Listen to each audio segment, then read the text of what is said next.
We have a defense of the National Rifle Association. The NRA is criticized when it speaks out against gun control.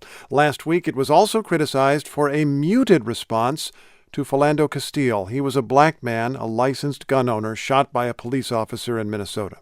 The criticisms began literally within less than 24 hours, lobbying accusations that, the NRA doesn't care about black people. That's Colion Noir, a commentator on the NRA News web channel. His given name is Colion Noir. He's an attorney in Dallas, and he says he's been talking a lot about the shootings last week. As a young black man who's 32 years old, has a concealed carry license, has been pulled over several times, it was something that I immediately could relate to.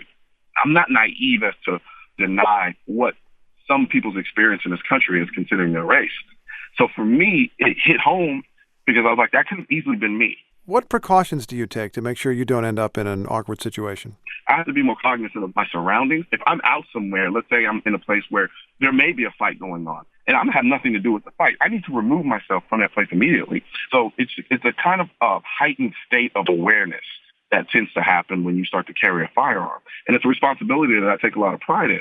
I'm sure you've heard that the attorney for the officer involved in the Minnesota case, he has argued that this has nothing to do with race and everything to do with the presence of a gun. It does occur to me, listening to you, if you're carrying a gun, does that actually increase the chances that you could end up being shot yourself?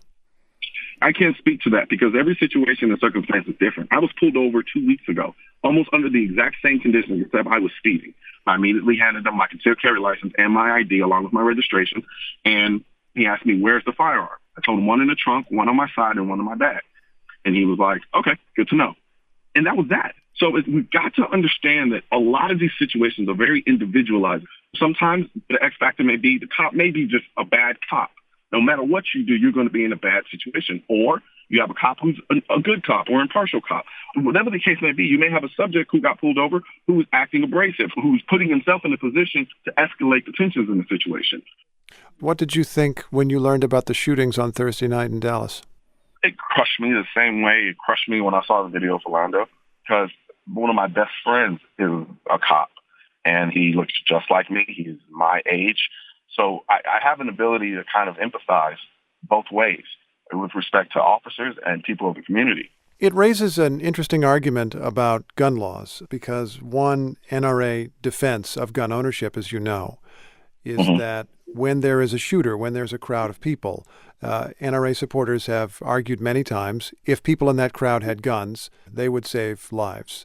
Here is an instance where every single officer had a gun and a number of people, even demonstrators in the crowd, had guns, and it made no difference.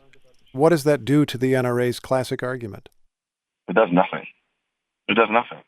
We had individuals who were in the crowd openly carrying firearms, right?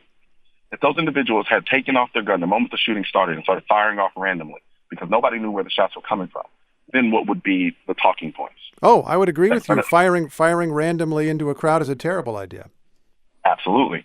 So those individuals did the responsible thing and put themselves in a position where they could find cover and not be shot. And then the officers who did have guns then went forward and tried to figure out a way to resolve the issue. The idea of a gun being present doesn't necessarily mean that it has to be fired in order to do its job. We had 5 cops who were killed. How many cops would have been killed if none of those officers had guns? So you find vindication for your point of view, even though they weren't able to stop this killer before 5 people were killed. But they stopped him. He had to fall back into a position because cops were returning fire. So imagine how many people would have died. What did you think when the mayor of your city indicated that the police job might have been complicated by the fact that there were people who were law-abiding citizens openly carrying weapons in the crowd, and so the police in that frantic situation couldn't tell who was a danger and who was not? I mean, that's part of reality. I mean, there are a number of situations where things are always complicated by a myriad of circumstances. So I understand the idea that it made it harder to identify who the actual shooter was. Yes, I agree with that. I'm no fool. But to what extent? Should we then ban people's right to own a firearm because of it?